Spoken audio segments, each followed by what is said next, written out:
नमस्कार दोस्तों, स्वागत है आपका बीपीएससी स्टडी पॉइंट में। हम लोग का हिस्टोरिकल बैकग्राउंड चल रहा है सीरीज, ठीक है ना, इंडियन पॉलिटी का।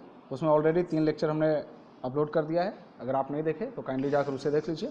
उसी का कंटिन्यूटी में ये चौथा लेक्चर है हमारा, और ये हिस्टोरिकल बैकग्राउंड का अंतिम लेक्चर होगा। हम समझ सकते हैं हिस्टोरिकल बैकग्राउंड जो है एक बहुत ही बोरिंग टाइप का टॉपिक है। यहाँ पर थोड़ा सा मन को ध्यान में लाना और मन को कंसंट्रेट करना थोड़ा मुश्किल होता है, क्योंकि इसमें फैक्चुअल चीज़ें हैं, आपको ध्यान रखनी पड़ेगी। पर हमने इसे कोशिश किया है कि बहुत ही आसान शब्दों में आपके सामने लाया जाए, ठीक है ना। और आई एम श्योर कि आप 2-3 बार इसे देख लेंगे तो आपका पूरा का पूरा हिस्टोरिकल बैकग्राउंड कंप्लीट हो जाएगा, उससे ज़्यादा, क्योंकि बहुत ही आसान शब्दों में लाने का कोशिश किया मैंने, ठीक है। चलिए आगे देखते हैं। अपने थोड़ा सा एक बार रिकॉल कर लेते हैं। लास्ट जो लेक्चर था उसमें हमने पढ़ा था अंतरिम सरकार के बारे में, कि किस तरीके से कैबिनेट मिशन आता है। कैबिनेट मिशन में संविधान सभा का गठन किया जाता है। उसमें अंतरिम सरकार का भी अस्थाई, अंतरिम मतलब अस्थाई सरकार का प्रोविजन होता है कि जब तक भैया जी आपके पास में संविधान आ नहीं जाता, जब तक आप परमानेंट सरकार नहीं बना लेते, तब तक आप अस्थाई सरकार से काम चलवाइए, ठीक है। तो लॉर्ड माउंटबेटन अध्यक्ष थे, जवाहरलाल नेहरू उपाध्यक्ष थे। शुरू में 13 सदस्य था सिर्फ कांग्रेस का। बाद में मुस्लिम लीग बोला कि नहीं भैया हम भी आएंगे, तो इस चक्कर में मुस्लिम लीग आ गया, तो 3 लोग कांग्रेस का हटा दिए गए और 5 लोग मुस्लिम लीग के इसमें शामिल कर दिए गए। वो 5 लोग कौन कौन थे शामिल, तो ये देख लीजिए। यहाँ पे है लियाकत अली, जोगेंद्र नाथ मंडल, गजाफर अली, आई चौधरीगर और अब्दुल रब नस्तर, ये 5 लोग थे, ठीक है। तो जो मंत्रिमंडल था हमारा, उसमें क्या क्या कौन कौन लोग थे उसे हम लोग थोड़ा देख लेते हैं, आइए। क्योंकि बहुत बार मंत्रिमंडल से भी, अंतरिम मंत्रिमंडल से भी क्वेश्चन पूछ दिया जाता है, ठीक है। इसमें पूछ दिया जाता है कि अंतरिम मंत्रिमंडल का जो गठन हुआ था उसमें श्रम विभाग किसके पास था, या ऐसे पूछ देगा, 4 ऑप्शन दे देगा, इसमें बोलेगा कि मुस्लिम लीग के कौन से नेता शामिल नहीं थे। तो हमने बताया कि लियाकत अली, जोगेंद्र नाथ मंडल, गजाफर अली, चुंद्रीगर, ये सब जो थे वो मुस्लिम लीग के शामिल नेता थे, ठीक है ना। चलिए एक बार देख लेते हैं कि कौन कौन थे। जवाहरलाल नेहरू थे, राष्ट्रमंडल और विदेशी मामले इनके पास में था। सरदार वल्लभ भाई पटेल, गृह सूचना प्रसारण विभाग इनके पास में था। बलदेव सिंह, रक्षा। देखिए ये बहुत ही याद करना बहुत आसान है। जवाहरलाल नेहरू सारे लोग जानते हैं कि भाई सबसे उस समय हेड थे। वैसे तो वल्लभ भाई पटेल भी उनके टक्कर के नेता थे, लेकिन जवाहरलाल नेहरू किसका सुनते थे, महात्मा गांधी का हाथ था उनके ऊपर, ठीक है। प्रधानमंत्री भी लोग तो बनाना चाहते थे पटेल जी को कि भैया जी आप बन जाओ, लेकिन नेहरू जी रुस गए थे, बोले कि नहीं भैया हम नहीं बनेंगे तो हम तो रोने लगेंगे। वो वाली हालत हो गई थी। लास्ट में पटेल को अपना नाम वापस लेना पड़ा, क्योंकि कांग्रेस में उनका बहुत ही डिमांड था, बहुत मांग थे, बहुत कदावर नेता थे। जवाहरलाल नेहरू तो टिकते नहीं थे उनके सामने। चलिए खैर वो तो बात की बात है, हिस्ट्री में हम लोग देख लेंगे। जवाहरलाल नेहरू बन गए राष्ट्रमंडल, विदेशी मामला। राष्ट्रमंडल कहने का मतलब क्या हुआ, वैसे सारे कंट्रियों का समूह जो ब्रिटेन का उपनिवेश कभी रह चुका है या है। राष्ट्रमंडल कहने, अभी भी आप लोग सुनते होंगे ना, राष्ट्रमंडल गेम हुआ, ये गेम हुआ, वो गेम हुआ, राष्ट्रमंडल सदस्य, राष्ट्रमंडल का मीटिंग हुआ। तो वो क्या है, वो कभी जो हम गुलाम रह चुके थे, वो अपनी गुलामी को आज भी हम महसूस करते हैं, ठीक है ना। आज भी हम ब्रिटेन के प्रति अपनी सहानुभूति रखते हैं, वो है राष्ट्रमंडल। तो जवाहरलाल नेहरू राष्ट्रमंडल, विदेशी मामला। वैसे उस समय आज़ादी मिली थी कि भैया आप चाहते हैं तो राष्ट्रमंडल में रहिए, नहीं तो नहीं। अब नेहरू जी तो भाई विदेशी के शौकीन थे, बोले कि नहीं हम तो राष्ट्रमंडल में रहेंगे, हम कहाँ से उसको छोड़ने वाले हैं ब्रिटेन को। हाँ, तो चलिए आगे हो गया। वल्लभ भाई पटेल, गृह सूचना, गृह मंत्री, हमारे आज़ादी के समय भी थे, आप लोग सारे लोग जानते हैं। रियासतों के एकीकरण में इनका बहुत बड़ा योगदान रहा। बलदेव सिंह, रक्षा। कैसे याद करेंगे, बल से ताकत, जिसके पास ताकत होगा वही तो रक्षा करेगा। जगजीवन राम, राम श्रम याद रखना है। राजेंद्र प्रसाद, खाद्य कृषि। आसफ अली, रेलवे परिवहन। ये आसफ अली बहुत इंपॉर्टेंट है, क्योंकि ये उस समय क्या करती थी कि आकाशवाणी का प्रसारण करती थी भूमिगत होकर के। जब 1942 का युद्ध, करो मरो आंदोलन चल रहा था ना, उस समय ये बहुत इंपॉर्टेंट रोल इसका आसफ अली का था, ठीक है। जॉन मथाई, उद्योग विभाग। जॉन मथाई, उद्योग में क्या होता है, इंडस्ट्री में प्रोडक्शन होता है, बाहर जाता है। जॉन थोड़ा सा फॉरेनर जैसा नाम लग रहा है, तो इस तरीके से आप को रिलेट करके याद कीजिए। एक्चुअली क्या करना है ना, कि आप ट्रिक तो बहुत सारे मिल जाएंगे, अब कितने ट्रिक को याद करेंगे। बातें हो जाती है कि रेलवे एसएससी का नहीं कर रहे हैं तैयारी, कि एक लूसेंट किताब याद कर लिए बस हो गया हमारा सिस्टम ओके, ऐसा नहीं हो सकता है। तो आप कितने ट्रिक याद करेंगे। हाँ, फिर भी अगर आपको कहीं बेहतर ट्रिक मिल रहा है, तो अगर आपको लगता है कि वो ट्रिक सही है, तो आप स्वयं के विवेक पे काम कीजिए, क्योंकि आज के समय में काफ़ी एज हो गया, समझदारी हो ही गई है। तो मुझे तो लगता है कि एक दूसरे से कोरिलेट करके क्रोनोलॉजी के ऑर्डर में, ठीक है ना, क्योंकि हमारे पास 4-5 ऑप्शन होते हैं, बीपीएससी में तो 5 ऑप्शन होता है, वहाँ पे आप एलिमिनेट करके आप ऑप्शन को बना सकते हैं। उसके साथ साथ अगर आपको बेहतर मेंस निकालना है तो कॉन्सेप्ट क्लियर होना चाहिए, बेहतर नॉलेज होना चाहिए। मेंस में कोई ऑप्शन की अरेंजमेंट नहीं है, कोई व्यवस्था नहीं है उसमें, आपको लिखना पड़ेगा। अगर वहाँ पे ये लिखना है, मंत्रिमंडल के बारे में लिखना है, तो वहाँ पे लिखना पड़ेगा कि जवाहरलाल नेहरू को ये मिला, वल्लभ भाई पटेल को ये विभाग था, राजेंद्र प्रसाद को ये, वहाँ तो कोई ऑप्शन आपको मिलने वाला नहीं। तो इसलिए दूरगामी सोचिए और इसे बढ़िया से 2-3 बार देख लीजिए लेक्चर को, उससे ज़्यादा की ज़रूरत नहीं पड़ेगी। बहुत सिंपल वे में, एकदम उसे कहते हैं ना, एकदम घरेलू लैंग्वेज में इसे समझाने का कोशिश किया गया। राजगोपालाचारी शिक्षा विभाग, राजगोपालाचारी क्या थे? शिक्षा तली बताएं तो मुस्लिम लीग के। लियाकत पास में विधि विभाग था, जोगेंद्रनाथ मंडल विधि विभाग था, गजाफर अली स्वास्थ्य थे, आई चुंद्रीकर वाणिज्य। एक्चुअली क्या है ना कि ये लास्ट के 5 नेता जो है, लास्ट के 5 नेता, एक और नीचे है ये अब्दुल रब नस्तर, ये 5 नेता मुस्लिम लीग के थे। ये तो कंफर्म याद होना चाहिए। लियाकत अली बीत, अली बीत, अली बीत, अली बीत, लियाकत अली बीत, जोगेंद्रनाथ मंडल विधि। मंडल मतलब समूह में विधि बनाते हैं। मंडल मतलब क्या होता है? समूह होता है। समूह में हम क्या करते हैं? कोई ना कोई नियम कानून पारित करते हैं, जैसे लोकसभा राज्यसभा हो गया, एक समूह होता है, ठीक है ना। तो उस तरीके से ऐसे याद कीजिए, कोरिलेट करके याद कीजिए। मंडल जी हैं, ठीक है ना, एक मंडल हो गया, मंडल में विधि पारित कर दिया गया। गजाफर अली स्वास्थ्य, आई चुंद्रीकर वाणिज्य, ठीक है। जिसका आपको लिंक मिलता है याद कीजिए, बाकी लिंक नहीं मिलता है तो छोड़ दीजिए, कोई बात नहीं, आराम से कोई देख लीजिए। चलिए, ये हमने देख लिया पूरा सिस्टम। मंत्रिमंडल में कौन कौन सदस्य थे। मुस्लिम लीग आ गया, पहले 13 कांग्रेस के थे, बाद में 5 और मुस्लिम लीग के आ गए, तो टोटल हो गए 15। अब देखिए मंत्रिमंडल का गठन हो गया यहाँ पे। एक्चुअली ये जो चीज़ें थी क्रोनोलॉजी में हम पढ़ा रहे हैं, ये बीच में ऐड करना नहीं चाहिए था, फिर भी हम सोचे कि क्रोनोलॉजी बिगड़ ना जाए इस कारण, क्योंकि मंत्रिमंडल का गठन तो 1946 में ही हो गया था, ठीक है। हम लोग इससे पहले पढ़ रहे थे अंतरिम सरकार के बारे में, ठीक है। और अंतरिम सरकार के साथ साथ आपको एक और चीज़ बता दें कि कैबिनेट मिशन हम लोग प्लान बना रहे थे कि किस तरीके से हमारे पास में ये योजनाएं आई थी कि कैसे कैसे हम लोग संविधान का निर्माण कर सकते हैं।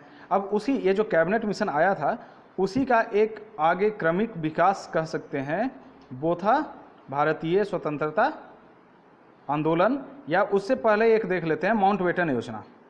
लॉर्ड माउंटबेटन उस समय के वायसराय थे, उनको वायसराय बना करके भेजा गया भारत में, बोला गया कि जाइए भाई, अब तो 1947 समय आ गया, 1946 में अंतरिम सरकार गठन हो गया। अब वहाँ पर जो हमारे ब्रिटेन में उदारवादी दल के नेता आ गए, ठीक है। अब ब्रिटेन बोला कि चलो भाई, अब तो सिस्टम ओके हो गया, हर जगह से दबाव भी था। और एक्चुअली बात यह थी कि दबाव तो था ही था, बात यह थी कि ब्रिटेन अब शासन करने के मतलब औकात में था नहीं, उसके पास में द्वितीय विश्व युद्ध में काफ़ी क्षति हो गई थी और वो बहुत टूट चुका था।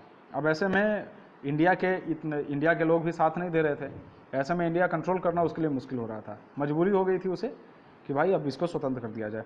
तो 20 फरवरी 1947 में ब्रिटेन घोषणा किया, क्या घोषणा किया? बोला कि भैया जी आप एकदम टेंशन ना लीजिए, जून 1948 में आपको आज़ाद कर देंगे एकदम। तो भारतीय रुकने वाले कहाँ हैं? ये तो बोले नहीं भैया, अभी के अभी चाहिए हमको, चुटकी बजाते, हम उतना नहीं रुक सकते। 1948 बहुत रुक लिए, ठीक है ना। 1757 से हम तो इंतज़ार ही कर रहे हैं, अब क्या कीजिएगा, 200 एकदम पूरा कर दीजिएगा क्या, जो अभी लगभग 200 सालों से हम लोग यूज करते हैं ना कहीं भी कि लगभग 200 सालों तक के अंग्रेज़ों का राज रहा, तो क्या पूरा का पूरा लगभग हटा दीजिएगा, पूरा का पूरा 200 साल कर दीजिएगा क्या? ऐसा नहीं होने देंगे हम, ठीक है। उस समय फिर क्या हुआ कि मार्च 1947 में लॉर्ड माउंटबेटन को बोला गया कि आप जाइए, भारत का गवर्नर जनरल का, उस समय उससे पहले लॉर्ड बेबल था, तो एक्चुअली माउंटबेटन को बोला गया, ये आकर के यहाँ पर बस इसलिए आए थे ताकि सत्ता को किस तरीके से हस्तांतरित किया जाए, ठीक है ना। तो लॉर्ड बेबल यहाँ के थे, तो माउंटबेटन को वहाँ से, कहाँ से, ब्रिटेन से इंडिया भेजा गया, बोला कि जाइए अब इसको धीरे धीरे आप पूरा सत्ता हस्तांतरण कर देना, जाइए एक प्लान बनाइए, प्लान बना करके हमको बताइए किस तरीके से हस्तांतरण करें। तो जब यहाँ माउंटबेटन आए 3 जून 1947 को यहाँ पर माउंटबेटन योजना लाए। वो आने के बाद क्या किया था ना, जब मार्च में वो यहाँ आए तो आने के बाद कांग्रेस के नेता जवाहरलाल नेहरू से मिले, मुस्लिम लीग के नेता से मिले। अब वहाँ पे उस समय ये तो कंफर्म हो गया था कि आज़ादी तो देना ही देना है। अब उस समय सबसे बड़ा प्रॉब्लम ये था कि पाकिस्तान बांटा जाए या नहीं, पाक बनाया जाए या नहीं बनाया जाए, बात ये थी। ठीक है, माउंटबेटन बोले कि यार कैबिनेट मिशन तो मना कर दिया था कि नहीं, पाकिस्तान का गठन सही नहीं है। कई बार क्वेश्चन में पूछता है कि कैबिनेट मिशन एक्सेप्ट किया था या नहीं किया था, तो नहीं किया था। अब माउंटबेटन बहुत समझाए मुस्लिम लीग को, बोले यार क्यों ऐसे, भाई भाई हो, आपस में रहो मिल करके, यार भारत माता को अच्छा लगेगा, हम लोग तो अब जा ही रहे हैं, तुमको जैसे रहना वैसे रहो, हमारा क्या फ़र्क पड़ता है। बहुत समझाने का कोशिश किए पर नहीं माने। अंत में हार करके जवाहरलाल नेहरू को बोले कि देखो जवाहर भाई, हम तो बहुत कोशिश कर लिए, मुस्लिम लीग मानने वाला है नहीं, अब आपके पास में देश विभाजन के अलावा दूसरा कोई ऑप्शन है ही नहीं। अब लास्ट में क्या करते, कांग्रेस के नेता भी स्वीकार किए, बोले कि ओके भाई ठीक है चलो कर लो। लेकिन एक गड़बड़ हो गया, ये माउंटबेटन, ये तो चलो ठीक है 2 देश बना दिया, अब चलिए ठीक है, यहाँ तक तो स्वीकार कर लिया गया किसी तरह से। गांधी जी बेचारे स्वीकार नहीं किए थे, गांधी जी की तो बुराई लोग करते हैं, परंतु गांधी जी सबसे ज़्यादा टेंशन में थे। यहाँ तक कि स्वतंत्रता का जश्न मना रहा था पूरा देश, और वो अपना पूरा जीवन स्वतंत्रता में लगा दिए, और उस जश्न में गांधी जी शामिल नहीं थे। उन्हें अफसोस हो रहा था कि हमारा एक भाई, हमारा एक देश, हमारा एक पार्ट जो है पाकिस्तान टूट गया, हमारे मुस्लिम भाई अलग होकर के चले गए, तो वो बेचारे अफसोस में थे, बहुत टेंशन में थे। खैर छोड़िए, ये तो इतिहास की बात है। प्रमुख प्रावधान देख लेते हैं माउंटबेटन योजना का। पहले 2 विभाग, बोला कि भाई अब कोई ऑप्शन नहीं है, विभाजन करना ही पड़ेगा। फिर उन्होंने, देखो ये थोड़ा सा गड़बड़ की बात हो गई, वो बोले देखो उस समय जो था हमारा कंट्री जो था, उस समय बंगाल और पंजाब 2 ऐसे प्रोविंस थे जहाँ पर हिंदू भी बहुत ज़्यादा थे और मुस्लिम भी बहुत ज़्यादा थे। जैसे अभी हम लोग जो बंगाल देखते हैं, वेस्ट बंगाल जो हमारा है, तो ये वेस्ट बंगाल 2 पार्ट में था, एक वेस्ट बंगाल और एक ईस्ट बंगाल। ईस्ट बंगाल मुस्लिम बहुल इलाका था, वेस्ट बंगाल हिंदू बहुल इलाका था। उसी तरीके से जो अभी पंजाब है हमारा, तो एक पंजाब है, तो एक ईस्ट पंजाब था और एक वेस्ट पंजाब था, जहाँ पे लाहौर जो पड़ता है, और ये अमृतसर वाला। हम लोग ये हिस्ट्री में आप पढ़े होंगे, राजा रणजीत सिंह की बात, 2 राजधानी थी उनकी, लाहौर और एक सांस्कृतिक राजधानी थी क्या, अमृतसर, ठीक है ना। तो ये 2, तो माउंटबेटन बोले कि यहाँ पर आप जनमत संग्रह पर छोड़ दीजिए कि बंगाल और पंजाब ये दोनों को किस तरीके से बंटवारा करना है, ये वहाँ के आम आदमी पर छोड़ दीजिए, और उसको 2 कैटेगरी में बांट दीजिए, हिंदू और मुस्लिम। वहाँ पर हिंदू और मुस्लिम आपस में देख लेंगे कि भाई किस तरीके से बंटवारा करना है और किस में मिलना है, भारत में मिलना है, किसको कहाँ मिलना है, वो खुद देख लें, ठीक है ना। हिंदू और मुस्लिम 2 समूह में बांटने की बात कर दी है। भारत में सम्मिलित होना है या पाकिस्तान में सम्मिलित होना है या स्वतंत्र रहना है, ये इनको अधिकार दे दिया जाए। और उसके बाद देसी रियासत को भी ये चीज़ था कि अधिकार कि आप जहाँ मिलना है मिलिए, नहीं मिलना है स्वतंत्र रहिए, कोई मतलब नहीं। जवाहरलाल नेहरू बोले कि नहीं भैया, ये तो तुम जो काम कर रहे हो ना, इससे बालकनीकरण करने का मतलब विभाजन, उन्हें छोटा छोटा छोटा छोटा पार्ट में तोड़ने की बात कर रहे हो आप। ये तो भारत को तोड़ दोगे आप। एक तो पाकिस्तान अलग हो ही रहा है, उसके बाद बंगाल के भी लोग अलग हो जाएंगे, पंजाब के भी लोग अलग हो जाएंगे, तो टुकड़े टुकड़े में भारत बच जाएगा। इसी कारण जवाहरलाल नेहरू जो थे और कांग्रेस की पार्टियां जो थी, वो इसको अस्वीकार कर दिया।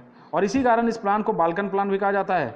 कई बार पूछा जाता है कि बाल्कन प्लान क्या है, इस्मा प्लान क्या है, तो इस्मा इसके सदस्य थे, ठीक है ना, जिन्होंने ये प्लान लाया था। उसके बाद इसको डिकी बर्ड प्लान भी कहते हैं। तो ये सारा नाम एक ही प्लान का है, ये ध्यान रखिएगा, माउंटबेटन योजना, Balkan plan, Dickie Bird plan, इस्मा प्लान, ठीक है। चलिए, तो ये सारी चीज़ें हुई। अब ये तो हो गया, माउंटबेटन यहाँ पर अपना प्लान बनाए, प्लान बना करके इसको ब्रिटेन भेज दिए, बोले कि अब वहाँ के जो सरकार है वो डिफाइन करेगी कि भाई करना है या नहीं करना है इसको। तो जो अगला हम लोग देखेंगे कि स्वतंत्रता अधिनियम 1947 आता है। तो ये एक्चुअली कुछ था नहीं, माउंटबेटन योजना जो यहाँ से भेजा गया ना, बस इसी पर मुहर लगाया गया वहाँ पे ऑफिशियली कि ठीक है, क्योंकि ब्रिटिश संसद, ब्रिटिश प्रभुत्व था भारत में, तो वहाँ पर बस मुहर लगाया गया कि हाँ ठीक है भाई, आप जो भेजे ओके कर देते हैं इसको। तो यहाँ पर कुछ किया नहीं गया, वहाँ पर बोला गया कि 15 अगस्त 1947 को भारत और पाकिस्तान 2 अधिराज्य बना दिए जाएंगे। माउंटबेटन भी बोले थे कि भाई बंटवारा के अलावा कोई ऑप्शन नहीं है, तो क्या बोला गया कि भारत और पाकिस्तान 2 अधिराज्य बना दिए जाएंगे। प्रत्येक राज्य में गवर्नर जनरल का पद होगा, जो इंग्लैंड सम्राट करेगा नियुक्त, ठीक है। गवर्नर जनरल किस लिए, क्योंकि तत्काल अभी सत्ता हस्तांतरित किया जा रहा है, समझ में आएगा नहीं कि किस तरीके से शासन करना है, तो शासन में सहायता के लिए गवर्नर जनरल का तत्काल प्रभाव से नियुक्ति होगी। बाद में फिर आप चाहें तो हटा लीजिए, कोई फर्क नहीं पड़ता है, परमानेंट पद ये नहीं था। और बोला गया कि संविधान निर्माण होने तक आप चाहें तो 1935 के शासन अधिनियम के अनुसार आप शासन कीजिए, चाहे क्या उसी के हिसाब से शासन कीजिए, आपके पास ऑप्शन ही क्या है, संविधान तो है नहीं, आप शासन कैसे करेंगे। तो वहाँ पर ये बात हो गई कि भाई 2 विभाजन कर दिया गया कि ठीक है चलो भारत पाकिस्तान अलग हो जाओ।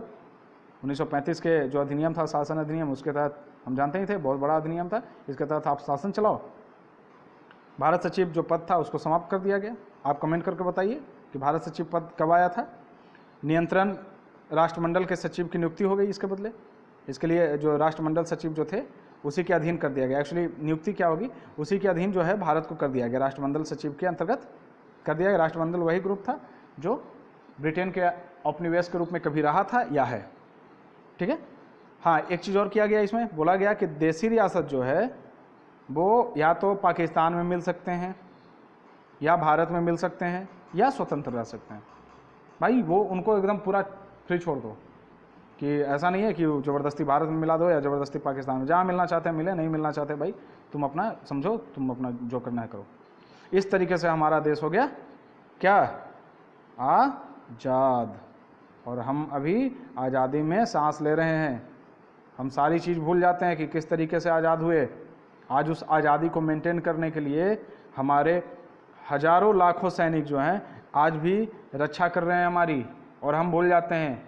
कभी वो बेचारे ट्रेन पे आते हैं तो पता चलता है कि टॉयलेट के पास में कहीं पड़े हुए दुबके हुए कोने में आ रहे हैं। अरे शर्म आनी चाहिए यार, हम लोगों को थोड़ा तो मदद कर दो, जिनके कारण हम दोबारा गुलाम होने से बचते हैं। हमारी ज़िंदगी ऐसे, हम तो कहते हैं कि हमारे पास इतना पैसा है, ये है वो है, ये गाड़ी लेंगे, ये है, सब कुछ करते हैं। तो यार एक बार अपने आप को थोड़ा तो डेडिकेटेड कर दो एक फौजी भाई के लिए, ठीक है ना। तो थोड़ा तो अपनी देशभक्ति अपने अंदर भी ले आओ। जहाँ भी बहुत ज़्यादा नहीं कर रहा है, कौन किससे मांगने जा रहा है, कोई किसी का खाता है क्या, कोई किसी का नहीं खाता है। पर हाँ, थोड़ी तो इज्जत प्रतिष्ठा, थोड़ा तो उनके साथ में सद्भाव की बात करो। बेचारे जी जान लगाते हैं। चलो आगे देखते हैं। फिर क्या हो गया कि अब यहाँ पे बोल दिया कि गवर्नर जनरल जो है वो आप जिसे चाहे वो नियुक्त कर ले। तो भारत तो आप जानते हैं ब्रिटेन के पक्ष में बहुत ज़्यादा ये था, बोला कि हमारे गवर्नर जनरल माउंटबेटन ही रहेंगे। लेकिन पाकिस्तान बोला कि नहीं भैया, हम अंग्रेज़ को नहीं रखेंगे अपने पास में, हम अपना खुद करेंगे। और अली जिन्ना जो थे, मोहम्मद अली जिन्ना, वो वहाँ के प्रथम गवर्नर जनरल बन गए। तो छोड़िए, पाकिस्तान के बारे में जानने की जरूरत नहीं है। भारत के गवर्नर जनरल कौन बन गए, माउंटबेटन। पहले था गवर्नर जनरल, याद कीजिए 1833 में गवर्नर जनरल, भारत का गवर्नर जनरल पद आया। 1868 में वायसराय पद आया। उसके बाद पुनः आज़ादी के समय जब आज़ाद हो गया उस समय गवर्नर जनरल पद आ गया। प्रथम स्वतंत्र भारत का प्रथम गवर्नर जनरल कौन बने, तो लॉर्ड माउंटबेटन। और ये ज़्यादा दिन नहीं रहे, 1948 में इनको बोला गया कि चलिए अब आप सेवा समाप्त कीजिए, अब हम संभालने में सक्षम हैं। और उसमें सी राजगोपालाचारी को प्रथम भारतीय गवर्नर जनरल बना दिया गया। तो ये क्वेश्चन बहुत बार पूछा जाता है कि स्वतंत्र भारत का प्रथम कौन, तो माउंटबेटन। और स्वतंत्र भारत का प्रथम भारतीय गवर्नर जनरल कौन, तो सी राजगोपालाचारी। ये चीज़ ध्यान रखिएगा आप, ठीक है।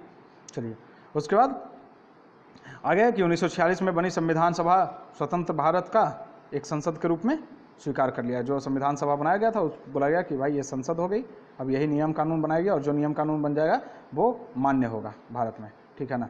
तो इस तरीके से हम देख लिए कि हमारा भारत क्या हो गया, आज़ाद। आखिरकार हमने भी भारत को आज़ाद करवा के ही दम लिया है।